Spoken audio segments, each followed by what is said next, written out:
el don de dirigir. Hay dos pasajes en los que aparece este don.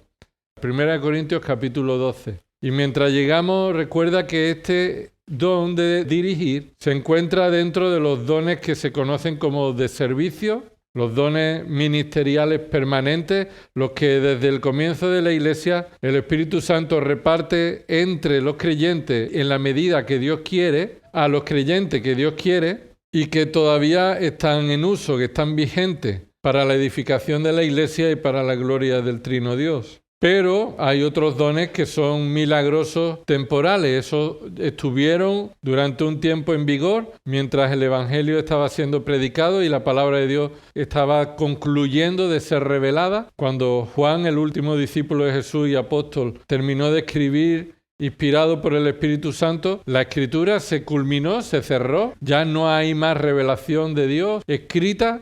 Todo lo que Dios quiere que sepamos ya está en la Escritura, así que los dones milagrosos ya cesaron en su función. Así que dentro de los dones ministeriales permanentes hemos visto todos estos dones y concluimos esta tarde con el don de dirigir. ¿Qué dice Romanos 12, versículo 28? Al final de ese capítulo en el que recuerda que Pablo está diciendo a esta iglesia que no deben sentirse orgullosos, estoy parafraseando, pero la idea principal de este párrafo es que todos los creyentes tienen habilidades, capacidades espirituales que han sido dadas por Dios. El Trino Dios está actuando en los creyentes para capacitarlos y ninguno entonces debe sentirse orgulloso por lo que es capaz de hacer, ni ninguno de ellos debe sentirse menospreciado por otros por el don que ha recibido de parte de Dios. Y entonces termina diciendo, versículo 27, ahora bien, vosotros sois el cuerpo de Cristo y cada uno individualmente un miembro de Él. Y en la Iglesia, Dios ha designado primeramente apóstoles, en segundo lugar profetas, en tercer lugar maestros, luego milagros, después dones de sanidad, ayudas, y ahí viene, administraciones. En nuestra versión dice ahí administraciones, y este es el don que se conoce como el don de administrar o de dirigir. Esa palabra administraciones es el que se refiere a dirigir, y lo vamos a explicar. En la Reina Valera eso se dice los que administran, ¿verdad? Los que administran. Realmente la administración es una traducción correcta porque es un sustantivo en el original. La administración, las administraciones. Así que se refiere a este ministerio de administrar o más bien dirigir, como queremos titularlo, el don de dirigir. Romanos capítulo 12, versículo 8. Y ahora vamos a ir profundizando en esta enseñanza. Pero aquí Pablo no está corrigiendo una iglesia que hace un mal uso de los dones espirituales como en Corinto, sino que Pablo escribe Romanos a los creyentes que viven en Roma, que Pablo no los conoce, así que Pablo les escribe a ellos antes de ir a ellos, y Pablo escribe esta carta para que sepan cuál es el evangelio que Pablo predica, con el propósito de que los creyentes de Roma colaboren y ayuden a Pablo con ofrendas para ir a España. Así que Pablo les escribe acerca de los dones espirituales, no para corregirles, sino para enseñarles que un creyente, una vez que ha sido salvado por Dios, ha sido capacitado por Dios para servirle.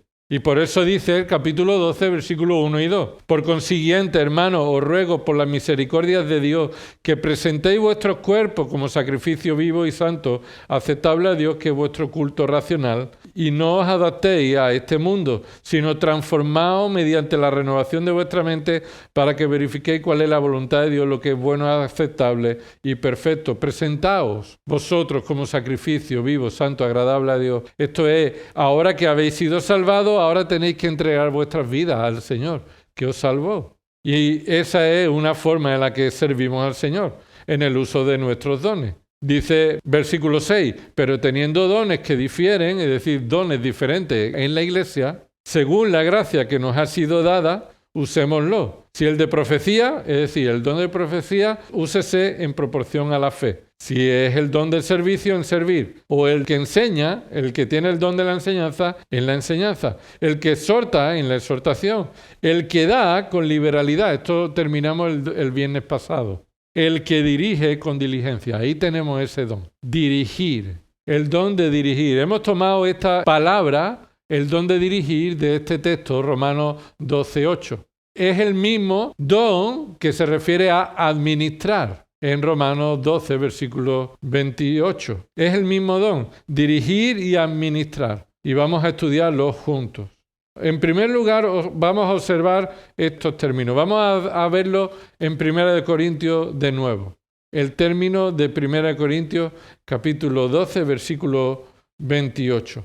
Aquí, en este texto, se usa la palabra griega kibernesis. Y solo se usa en este pasaje en el Nuevo Testamento. No se vuelve a utilizar más esta palabra en el Nuevo Testamento para referirse a administrar. Pero sí se utiliza otras palabras que tienen la misma raíz. La misma raíz. ¿Qué quiere decir? Que la palabra administradores o administraciones, o el que administra, es una palabra compuesta. Y la palabra principal o la raíz de esa palabra es la que se traduce como piloto o capitán de un barco.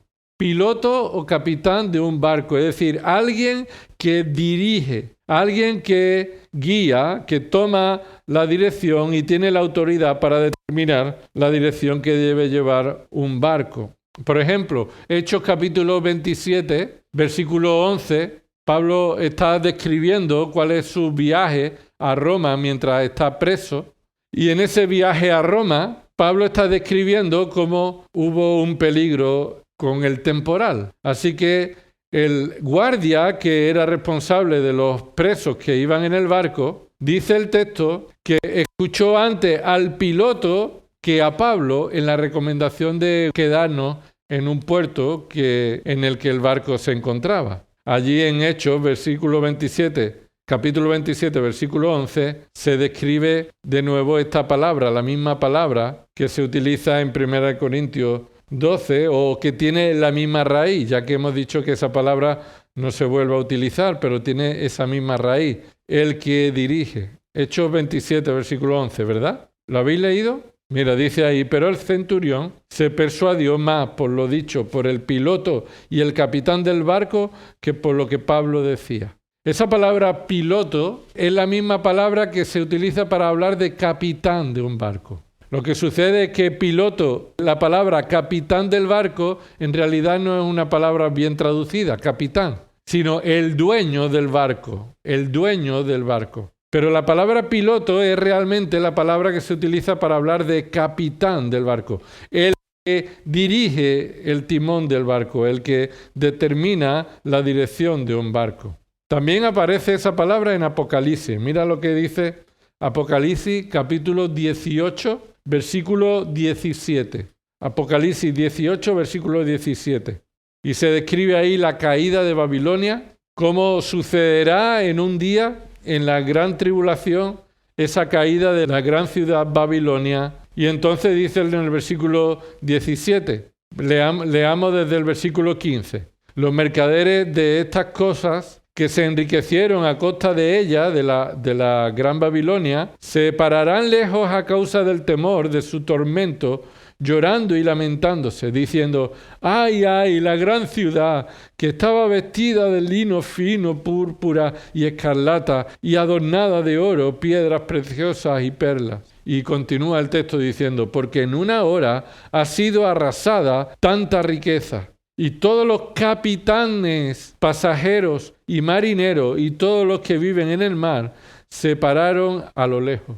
Ahí está de nuevo esa palabra capitanes. Todos los que dirigen los barcos, los capitanes. Así que el que administra es una persona que es como si fuera, en el sentido figurado, el piloto de un barco, el capitán de un barco. Lo que está sucediendo aquí es que se toma esta palabra en un sentido figurado para referirse a alguien que Dios ha capacitado para realizar un ministerio espiritual para, de manera figurada, capitanear la iglesia. No es el dueño de la iglesia, no es el que manda en la iglesia, pero sí es el que dirige a la iglesia. El que está para dirigir en la congregación, en un ministerio espiritual, Eso es con respecto a la palabra de 1 Corintios 12, versículo 28, kibernesis, que significa el piloto o el capitán. Pero en Romanos 12, versículo 8, se utiliza otra palabra para referirse al mismo don. Romanos capítulo 12, versículo 8, se usa la palabra griega proistemi. Y la raíz de nuevo de esta palabra significa estar de pie delante. Está de pie delante. Eso es lo que significa dirigir. Y aquí nos estamos acercando a entender este don espiritual. Este don espiritual es el desarrollo de alguien que está de pie delante de un grupo mayor que va detrás de él. Así que no está de pie delante unos de otros como podremos estar ahora mismo, ¿verdad? Yo estoy de pie delante de vosotros. Pero no se refiere a estar de pie de cara a cara delante de vosotros, sino a estar de pie delante y los demás están continuando, siguiendo. ¿Me explico? Es el que va delante de un grupo dirigiendo el camino o dirigiendo la dirección, haciendo como un piloto que está manteniendo la dirección de un grupo mayor que le sigue. Así que el don espiritual de dirigir es la capacidad espiritual que Dios da a algunos creyentes para ejercer de alguien que dirige, que está delante de la congregación marcando una dirección. Ahora, vamos a explicar esto porque con esta explicación pueden salir diferentes ideas en nuestra mente. Y debemos corregir las ideas equivocadas de nuestra mente. Lo primero que debemos decir es que esta palabra también se utiliza en otros lugares. Por ejemplo, en 1 de Timoteo es donde aparece más veces esta palabra. 1 de Timoteo capítulo 3, versículo... Vamos a ir allí y lo vamos a ver, ¿vale? 1 de Timoteo capítulo 3, está de nuevo esta palabra, dirigir o estar delante de, y aparece es la carta en la que más aparece esta palabra. 1 de Timoteo, capítulo 3, versículo 4. Dice ahí en la descripción de un pastor, lo que describe a un pastor llamado por Dios. Versículo 4, que gobierne bien su casa, teniendo a sus hijos sujetos con toda dignidad. ¿Qué significa o dónde está esa palabra? Aquí se traduce como gobernar. ¿Quién gobierna un barco? Podríamos decir, bueno, el timón. El timón gobierna un barco, ¿verdad? La dirección del barco será según el timón esté puesto. ¿Y quién gobierna el timón? Pues el capitán es el que usa el timón para dirigir al barco en la dirección que el capitán quiere. Y gobernar tiene este mismo sentido, dirigir. Tiene el sentido de dirigir, de estar al frente de una familia. Así que cuando dice aquí que un anciano debe gobernar bien su casa, primero, esto es la característica de todo hombre que tiene una casa. Todo hombre que tiene una casa debe ejercer el liderazgo, debe ejercer el gobierno, la dirección, marcar la dirección. Ahora, marcar la dirección también se muestra en esta misma carta, en el versículo 5. Dice, pues si un hombre no sabe cómo gobernar su propia casa, ¿cómo podrá, qué? Cuidar. Así que escucha, gobernar es cuidar la casa. Porque es lo que Pablo está diciendo, ¿verdad? A veces este texto se toma de memoria y dice, porque el que no sabe gobernar su casa, ¿cómo va a gobernar la iglesia de Dios? Y no dice el texto gobernar la iglesia de Dios. Porque ¿quién gobierna la iglesia de Dios? Dios mismo por su palabra. Es Dios quien es el dueño, Señor de la iglesia. Y por medio de su palabra gobierna en la iglesia. Pero son los ancianos que gobiernan bien su casa, que cuidan su casa, que marcan la dirección de su hogar, los que ya saben y han sido guiados por el Espíritu Santo y la palabra para ejercer ese gobierno bueno en su hogar, los que Dios ya ha preparado también para gobernar o cuidar la iglesia de Dios. Así que gobernar tiene este sentido de cuidar la iglesia y cuidar la familia, cuidar la casa. Así que de repente nos encontramos que el gobierno no es el que manda, sino el que cuida, ¿verdad? El que ejerce la dirección no es el que ejerce su autoridad, sino el que está al cuidado. ¿Has visto alguna vez un grupo de niños pequeños que van de excursión? ¿Sí? ¿Habéis visto por la calle? ¿Y van los niños delante y los maestros van detrás? ¿Y son los niños los que marcan el camino? No, son los maestros los que van delante. ¿Por qué? Los niños están al cuidado de los maestros. Y esta es la idea que debemos observar o pensar cuando hablamos de dirección. El don de dirigir, el don de gobernar o gobernar la casa o cuidar de la iglesia. Es marcar la dirección para el cuidado de la iglesia, no para que la iglesia vaya donde le apetezca al que dirige. Esto es fundamental. Dirigir no es llevar a la gente por donde uno quiere. Dirigir es llevar a la iglesia por donde Dios dice. Así que el que dirige no es el que manda. El que dirige tiene la responsabilidad de marcar la dirección de la congregación por el camino por donde Dios dice. Por el camino por el que Dios dice. Mira el versículo 12. También a los diáconos se les identifican como hombres que gobiernan bien a sus hijos y sus propias casas. Que los diáconos sean maridos de una sola mujer y que gobiernen bien sus hijos y sus propias casas. Aquí de nuevo se refiere a guiar y cuidar. Guiar y cuidar. Y capítulo 5, versículo 17, primera de Timoteo, capítulo 5, versículo 17. Los ancianos que gobiernan bien sean considerados dignos de doble honor, principalmente los que trabajan en la predicación y la enseñanza. Principalmente o concretamente los que trabajan. Ahora, los ancianos que gobiernan bien es un llamado a identificar a los ancianos entre los que gobiernan bien y gobiernan ¿cómo? Mal. Gobiernan bien o gobiernan mal. Así que puede haber un liderazgo que gobierna bien y un liderazgo que gobierna mal. Y Pablo está llamando a Timoteo y a la iglesia y a nosotros a que tengamos discernimiento para valorar cuál es el correcto gobierno que el liderazgo debe ejercer en la congregación, en la iglesia.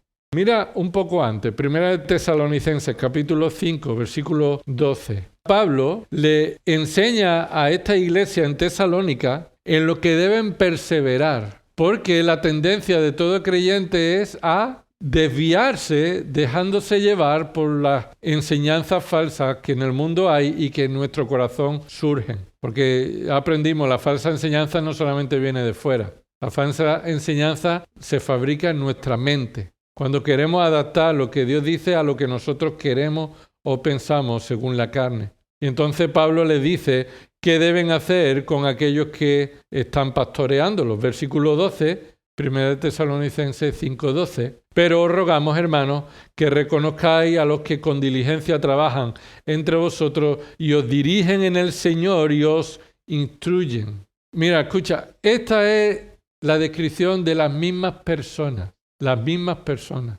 Son las mismas personas los que trabajan entre vosotros y os dirigen y os instruyen. Debéis reconocerlo, no debéis menospreciarlo. Debéis reconocer, debéis valorar, poner en valor, estimar a los que trabajan diligentemente entre vosotros y os dirigen en el Señor. Observa que ahí se nos describe con más exactitud qué es dirigir. ¿Cuál es el don de dirigir? Y dirigir es dirigir en el Señor. ¿Qué significa dirigir en el Señor? Significa lo siguiente, guiar a la congregación a que vaya por el camino que Dios ha revelado en su palabra. Que enseña a la iglesia a conocer la voluntad de Dios y a cómo debe aplicarse nuestra vida para dirigirles en el camino conforme a la voluntad de Dios. Dirigirlos en el Señor, es decir, en la autoridad y en la voluntad del Señor. Entonces, esto es muy importante y voy a enfatizar esto muchísimo, porque estos son uno de los conceptos que cuando hablamos de dirigir, gobernar y hablamos de administrar, si somos solamente guiados por lo que el mundo enseña o lo que nosotros pensamos de esas palabras, estamos muy alejados de lo que Dios dice acerca de esta tarea o este ministerio de dirigir a la iglesia. Así que, por tanto, el don de administrar o dirigir conlleva la responsabilidad de tomar decisiones que dirigen a la congregación en la dirección de la voluntad de Dios. Lo vuelvo a repetir. El don de administrar o dirigir conlleva la responsabilidad de tomar decisiones, es decir, personas que deben tomar decisiones que dirigen a la congregación en la dirección de la voluntad de Dios. El don de administrar o dirigir conlleva la responsabilidad de tomar decisiones que dirigen a la congregación en la dirección de la voluntad de Dios. Y esto es parte del ministerio pastoral, ya que esta es la tarea que se describe en las cartas pastorales que hemos leído antes. ¿Cómo puede desarrollarse este ministerio? Por supuesto, si los que dirigen tienen la responsabilidad de tomar decisiones o guiar a la congregación en la dirección de la voluntad de Dios, ¿qué es lo primero que debe tener el que dirige? Conocer la voluntad de Dios. Si tienen que tomar una decisión para dirigir a la iglesia, esa decisión tiene que estar de acuerdo con la voluntad del Señor de la iglesia. Y por eso es muy importante entender que dirigir, estar delante de la iglesia, el grupo de hermanos que están delante de la iglesia, capacitados por Dios para guiar a la iglesia en la voluntad de Dios, son los primeros que tienen que conocer cuál es la voluntad de Dios.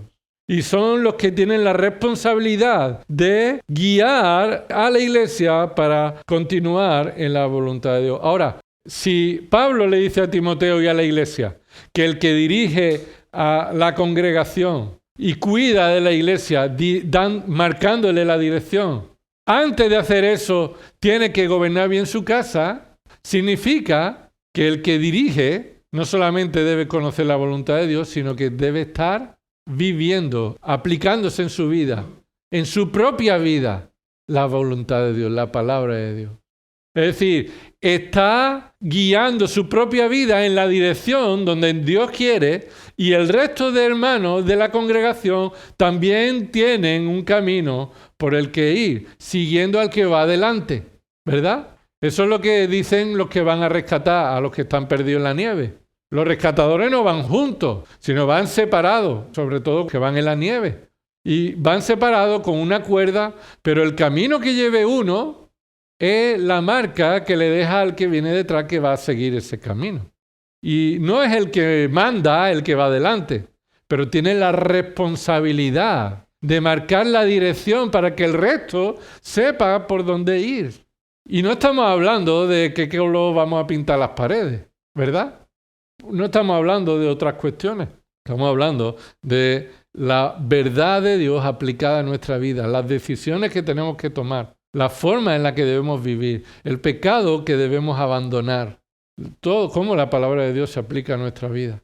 Entonces, lo primero es que debe conocer la voluntad de Dios. Lo segundo es que debe aplicarse la palabra de Dios en su vida. Y lo tercero es que debe enseñarlo. Debe enseñarlo así a los demás.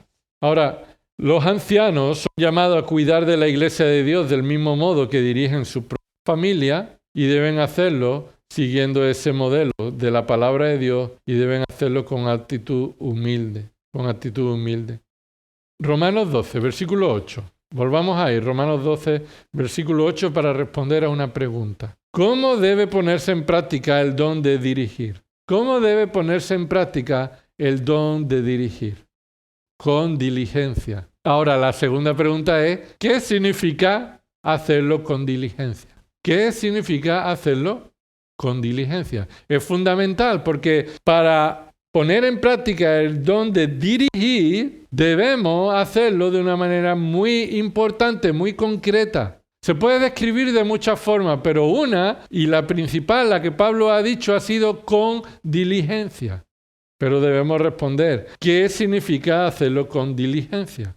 La palabra que aquí Pablo está usando, inspirado por el Espíritu Santo, significa entusiasmo, esfuerzo, esmero. Incluso se traduce en algunos pasajes como rapidez. Ahora, rapidez no es en el sentido de hacerlo rápido, sino hacerlo sin descanso. Y por eso esto se refiere al esfuerzo, el entusiasmo, el esmero, sin pereza, no siendo lento. Mira ahí, Romanos 12, versículo 11. No seáis perezosos en lo que requiere diligencia. Y eso es un llamado a todo. En lo que requiere diligencia, el creyente no puede ser un perezoso. Por ejemplo, ¿qué requiere diligencia? Leer la Escritura. No puede ser un perezoso, un creyente que debe aplicar diligencia en lo que requiere diligencia, que es leer la Escritura. ¿En qué no puede mostrar pereza? En su tiempo de oración. Un creyente no puede ser un perezoso, es lo que requiere diligencia. ¿Y qué otras cosas? Bueno, en todo lo que Dios diga en su palabra, podríamos decir. Lo que Dios nos llama a que apliquemos en nuestra vida debe hacerse con diligencia. Así que diligencia es lo contrario de hacerlo ¿con qué? Con pereza. Lo contrario de la pereza es ser diligente. Y la pereza ya sabemos cómo se describe en Proverbios. El perezoso dice, el león está fuera, y entonces no sale de casa a trabajar, no sale. El perezoso en la cama da vuelta y vuelta y vuelta y vuelta, como una puerta lo hace la bisagra. Eso es el perezoso. El que sabiendo que hay cosas que hacer, se ocupa en estar parado. Así que Pablo describe a los creyentes de Corinto como diligentes en su modo de recoger ofrendas y enviarlas. Por ejemplo, en 2 de Corintios, mira ahí, 2 de Corintios, capítulo 7. 2 de Corintios es una carta, la cuarta carta que Pablo escribió a esta iglesia. Ya los problemas se habían arreglado y los hermanos de Corinto habían recogido una ofrenda para el ministerio del Evangelio. Así que Pablo describe que ellos han recogido esta ofrenda de manera diligente. 2 de Corintios 7, versículo 11. Porque mirad qué solicitud ha producido en vosotros esta tristeza piadosa. La tristeza que ellos tuvieron cuando Pablo les escribió la carta dura. No la tenemos, la carta dura. No fue revelada por el Espíritu Santo. Pero Pablo les escribió una carta muy dura y produjo en ellos una tristeza piadosa, que produjo en ellos diligencia. Porque se habían parado. Habían sido perezosos en su participación en las ofrendas del ministerio. Pero ahora esta tristeza, este arrepentimiento, les llevó a producir una diligencia, ¿verdad? Porque dice ahí, ¿qué solicitud? Esa palabra solicitud es la que se traduce como diligencia. Solicitud es una actitud pronta para hacer algo que no puede esperar. Esa solicitud es ese interés, esa diligencia en hacer algo que no puede esperar. Míralo también en el versículo 12. Así que aunque os escribí, no fue por causa del que ofendió, ni por causa del ofendido, sino para que vuestra solicitud por nosotros se manifestara a vosotros delante de Dios. Y esa solicitud, de nuevo, se describe como la diligencia que ellos respondieron. Capítulo 8. Versículo 7. 2 de Corintios 8, versículo 8.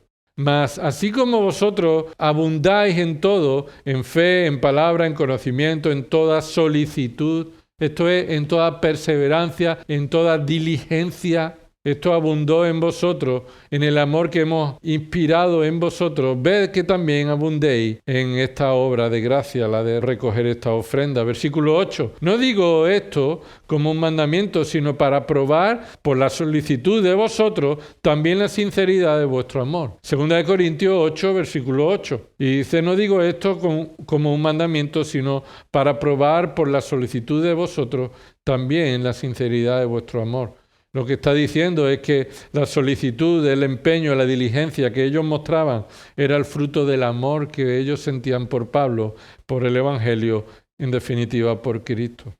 La diligencia es la forma en la que los que dirigen en la iglesia deben realizar ese ministerio. No hay tiempo que perder. Esto es una tarea que debe realizarse sin descanso. Mira Hebreos capítulo 6, versículo 11. Indica que la solicitud de un creyente para realizar la voluntad de Dios se caracteriza por ser persistente.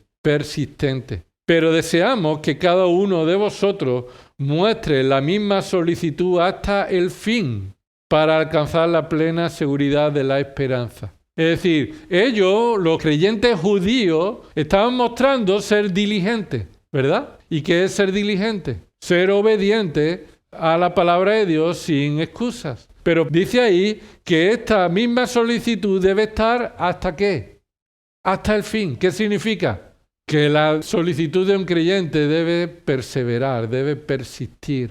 Eso es volver a decir lo mismo. La perseverancia o la diligencia significa continuar siendo responsable sin descansar, perseverando en lo que requiere diligencia, lo que requiere el esfuerzo, lo que requiere el entusiasmo, el esmero y la rapidez, dejar de ser perezoso. Mira Segunda de Pedro capítulo 1. Y todo esto está ilustrando cómo debe ejercitarse el don de dirigir.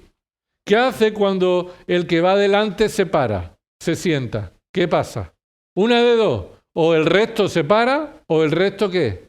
Cada uno va a tirar por un camino diferente. Pero si el que va adelante llega un momento que se para y deja de ser diligente en buscar la voluntad de Dios, los va a llevar por un camino malo. O los va a parar cuando no hay que parar. O los va a llevar por lo que no es la voluntad de Dios. Y dice Pedro, Segunda de Pedro, capítulo 1, versículos 5 al 7.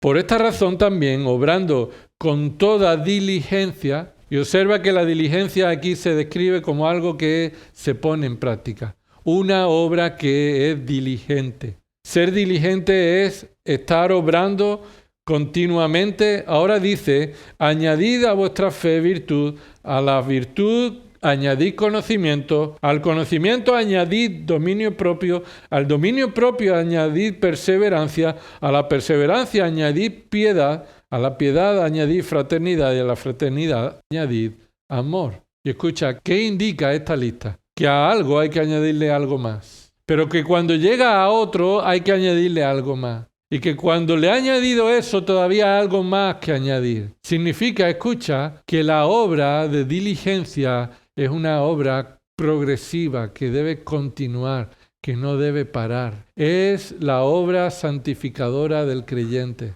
La obra que debe mostrarse en obras progresivas, que no va a llegar hasta el fin, que necesita perseverar, continuar. Ahora me gustaría terminar con un ejemplo positivo de diligencia. Acompañadme ahí a Lucas capítulo 1, versículo 39, dice, en estos días María se levantó y fue apresuradamente a la región montañosa, a una ciudad de Judá, y entró en casa de Zacarías y saludó a Elizabeth. ¿Qué ejemplo encontramos aquí de diligencia? Dice que fue enseguida, apresuradamente. No dice que fue rápido. Escucha, no dice que fue rápido. No dice que fue corriendo. Está diciendo que dejó todo y esto fue prioritario para ella. Es más, que dice el versículo 38. Entonces María dijo, he aquí la sierva del Señor, hágase conmigo conforme a tu palabra. Y el ángel se fue de su presencia. En esos días María se levantó y se fue apresuradamente. Se fue diligentemente. Ella no dijo, mira, Señor, tengo unos planes o tengo cosas que hacer. No, fue que el ángel se marchó y María hizo lo que había dicho al ángel. Hágase conmigo conforme a tu palabra. Esta es la sierva del Señor. ¿Y la sierva del Señor cómo se muestra? En que se pone en marcha. Se pone en marcha diligentemente. Actúa diligentemente. Este es el buen testimonio de alguien diligente. Un mal ejemplo de diligencia es el texto de Marcos 6, 25. Es el mal ejemplo de diligencia. ¿La diligencia es buena o es mala? ¿Es buena? La diligencia es buena si es para lo bueno. Pero hay personas que son diligentes para lo malo. Recordáis que Herodes se había casado con la mujer de su hermano. Y Juan el Bautizador le dijo, no te pertenece, no te corresponde, estás en pecado. ¿Y qué hizo Herodes? Lo metió en la cárcel a Juan el Bautizador. Estaban un día pues haciendo fiesta. Una chica bailó y danzó delante de Herodes. ¿Recordáis quién es? La hija de Herodías, su sobrina. Y todo el mundo, al gustarle cómo esa chica bailaba, Herodes le dijo, te doy lo que me pidas, con tal de que te sientes a mi lado. ¿Qué significa sentarse a su lado? En aquella época significaba juntarse con él. Así que no tuvo suficiente con estar con la madre, que también quería estar con la hija. Y Herodes le dijo, te doy lo que me pidas, hasta la mitad de mi reino te daré. Esta niña fue a hablar con la madre y le dijo, mira lo que me ha dicho el rey. Y la madre, en lugar de decirle, pero qué barbaridad, si la perversión estaba claramente impregnándolo todo. Pero le dijo, pídele la cabeza de Juan el Bautizador en una bandeja. Dice el texto que la niña fue apresuradamente, con diligencia. Rápidamente dejó todo, fue para pedirle a Herodes eso. Así que sí, hay diligencia que es mala para hacer lo malo, Pero eso es lo que estamos hablando, que la diligencia o hacerlo apresuradamente muestra nuestro interés en aquello que hacemos. Si a ti te gustan los pájaros, va a mostrar diligencia con los pájaros, ¿verdad? Si a ti te gustan las manualidades, va a mostrar diligencia en las manualidades. Y lo que Pablo está diciendo y el Espíritu Santo nos enseña es que a quien Dios le ha dado el don de dirigir, ponerse delante de la iglesia para dirigir a la iglesia en conocer la voluntad de Dios y cómo aplicarla a nuestra vida, tiene la responsabilidad de hacerlo diligentemente, con esfuerzo, con trabajo, con esmero. Así que dirigir es una función espiritual que requiere diligencia para estar al frente de la iglesia, guiando a la iglesia para enseñar la voluntad de Dios, para ser ejemplo de la voluntad de Dios aplicada a su vida, para servir a la iglesia y para corregir y exhortar a la iglesia de Dios. Sabemos de reyes o de personas que dirigían a una nación y que no fueron diligentes. ¿Recordáis que dice Primera de Crónica? Primera de Crónica, en el capítulo 20, dice: en el tiempo en el que los reyes salen a la guerra, Acab, el rey del ejército de David, fue a la guerra y dice, pero David se quedó en Jerusalén. ¿Fue diligente David? Es más, David se echó la siesta y David continuó pecando. ¿Pero cuándo empezó el pecado de David? ¿Acostándose con Betsabé? ¿Acostándose en una siesta? Puede ser. Pero empezó cuando los reyes tenían que salir a la guerra y él no salió, mandó a otro. Y la diligencia de la responsabilidad del que está dirigiendo a la iglesia debe mostrarse en esta prontitud. ¿Quién es nuestro mayor ejemplo de estar delante, dirigiendo? ¿Quién es nuestro mayor ejemplo? Sin duda debe ser nuestro Señor Jesucristo. Y con esto vamos a terminar. Hemos dicho con los ejemplos vamos a terminar. Este es el mayor ejemplo. Mira un momento Mateo 20 y con esto concluimos. Mateo capítulo 20. Dios capacita, Mateo 20 desde el versículo 20. Dios capacita a algunos creyentes para que estén delante de la congregación guiándola en la voluntad de Dios. Pero Dios antes ha dejado el ejemplo de Cristo, mostrando cómo Cristo fue el que dirigía a 12 discípulos que iban detrás de él. Y donde iba el maestro, allí iban los discípulos. Pero no solamente por el camino, sino para aprender lo que el discípulo hacía. ¿Recordáis lo que aprendimos con la mujer samaritana? Jesús tenía cosas que enseñarle a los discípulos. Y los discípulos aprendieron por cómo Jesús conversó, trató y les enseñó cómo debían ellos hacer prioritario en sus vidas lo que Cristo era prioritario para él. Entonces en el capítulo 20, versículo 20, se nos dice que Jacobo y Juan pidieron ser los primeros de los 12 en su reino. Ahí dice que fue su madre quien lo pidió. Otro texto dice que fueron ellos los que lo pidieron. Así que, ¿quién lleva la razón? No se contradice, son los dos. Ellos participaron en la petición y también usaron a su madre para hacer esta petición. Y dice el texto que se produjo una indignación. Así respondieron los 12. Se indignaron. ¿Por qué se indignaron? Mira, dice ahí, versículo 21, y él dijo, ¿qué desea? Ella dijo, ordena que en tu reino estos 2 hijos míos se sienten uno a tu derecha y el otro a tu izquierda. ¿Estos quiénes son? Los que más mandan, ¿no? Tú eres el rey, pero ponlo a tu lado para que ellos tengan autoridad. Así que de eso se trata. ¿Quién va a mandar? ¿Quién va a dirigir el reino? Versículo 22. Pero respondiendo Jesús dijo, no sabéis lo que pedís. ¿Podéis beber la copa que yo voy a beber? Ellos le dijeron, podemos. Y él les dijo, mi copa ciertamente beberéis, pero sentarse a mi derecha y a mi izquierda no es mío el concederlo, sino que es para quienes ha sido preparado por mi Padre. Pedazo de ejemplo de autoridad sumisa, de ser alguien que dirige. ¿Yo estoy bajo la autoridad de quién? de mi Padre, es mi Padre que lo va a decidir. Es decir, el que dirige debe hacerlo como Cristo lo hizo, se sometió a la autoridad de otros, no a la suya propia. ¿Qué sucede? Que la autoridad del Padre es la autoridad del Hijo, ¿verdad? La voluntad del Padre es la voluntad del Hijo. Pero no tiene una voluntad del Hijo diferente a la del Padre, pero el Hijo sabe que está bajo la autoridad del Padre cuando Él ha encarnado y ha ocupado ese ministerio. Y ahora observa, versículo 24. Al oír esto, los 10 se indignaron contra los 2 hermanos. ¿Por qué se indignaron los 10? A lo mejor alguien que quiere ver el vaso medio lleno o quiere verlo positivamente dice, hombre, se indignaron porque vieron el orgullo de esos 2 hermanos. Que los 2 hermanos pensaron que eran mayor que los otros 10 y se indignaron por esa mala actitud. Pero eso no es lo que sucede. ¿Por qué no? Por la enseñanza posterior de Jesús.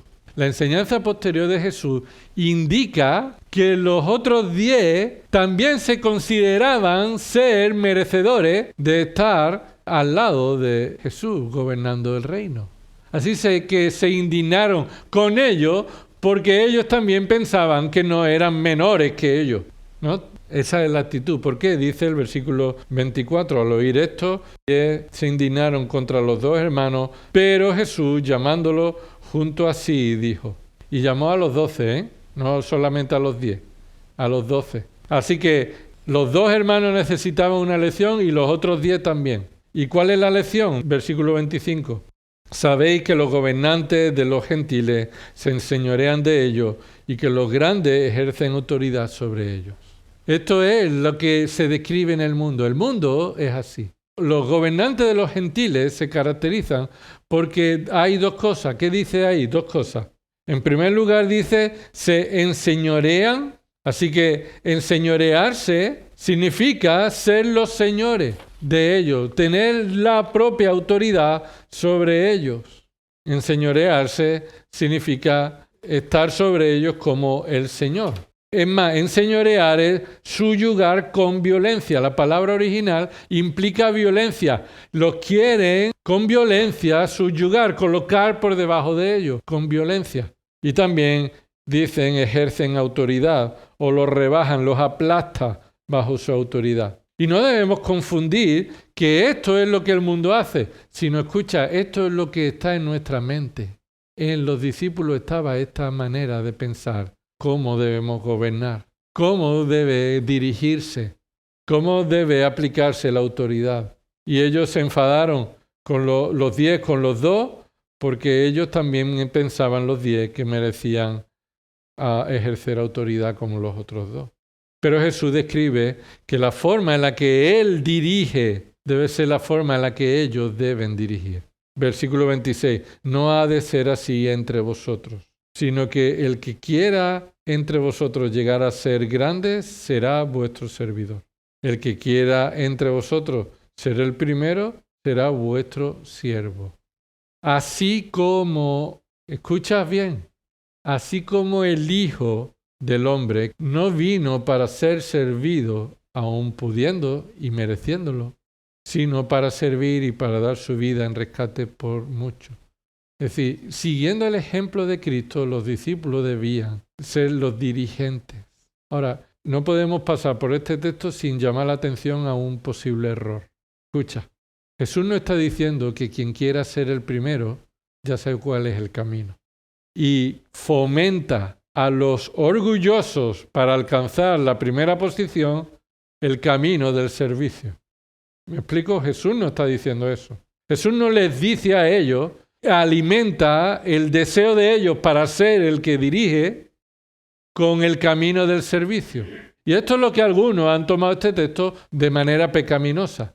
Algunos quieren ser los que dirigen, quieren ser los que están al frente de la congregación y saben o piensan que el camino es por el servicio. Y sirven, ¿con qué propósito? Para llegar a ser con el propósito pecaminoso. Sirven y aparentan servir con humildad cuando la realidad que hay detrás es querer ser los primeros. Jesús no dice el que quiera ser el primero que este es el camino. No. el que quiera ser el primero, según el ejemplo de Cristo, se va a conocer por medio de sus servicios, no por medio de su interés por ser el primero. Por medio de humillarse como Cristo se humilló. Por medio de servir. Y no querer ser el primero, sino querer servir. Así que Jesús describe cómo debemos considerar y valorar a alguien que Dios ha dado capacidad para dirigir, por su disposición al servicio, sacrificio y humildad. Y este es el ejemplo que Cristo nos dejó, la guía que Él nos mostró, y es la capacidad que el Espíritu Santo da a algunos para ser los que dirigen la iglesia humildemente, servicialmente, diligentemente, por el camino de la voluntad de Dios y no la voluntad del hombre. Señor, te damos gracias porque esta palabra nos enseña y nos corrige, nos instruye, muestra, Señor, las maneras equivocadas que tenemos de pensar acerca de quién debe guiar a la iglesia, quién debe dirigir a la iglesia y cómo debe hacerlo. Señor, gracias porque la dirección de la iglesia no es como en el mundo. Tu iglesia debe estar dirigida por aquellos que tú capacitas para seguir el testimonio y el ejemplo de Cristo. Humildemente, sacrificadamente, servicialmente. Te pedimos perdón, Señor, cuando en nuestros corazones a veces surge este pecado de orgullo, de soberbia o de pensamiento de que nos molesta que alguien piense ser mayor que nosotros. Señor, te pedimos que tú obres en nuestros corazones para seguir a aquellos que nos dirigen, para seguir las pisadas de aquellos que siguen tus pisadas, para imitar a aquellos que te imitan a ti. Señor, te pedimos, Padre, que tú traigas y hagas crecer, Señor, a aquellos que tú has dado el don de dirigir, no para hacer la voluntad de los hombres, sino la voluntad de Cristo, tu voluntad revelada en tu palabra. Señor, por eso te damos gracias, porque eres tú quien dirige a tu iglesia. Eres tú quien está delante de nosotros. Y que no sigamos a los hombres, Padre. Que no sigamos a la opinión de los hombres, ni queramos, Señor, que se haga nuestro deseo. Señor, que se haga tu voluntad y no la nuestra. A ti sea la gloria, Padre, en el nombre de Cristo. Amén.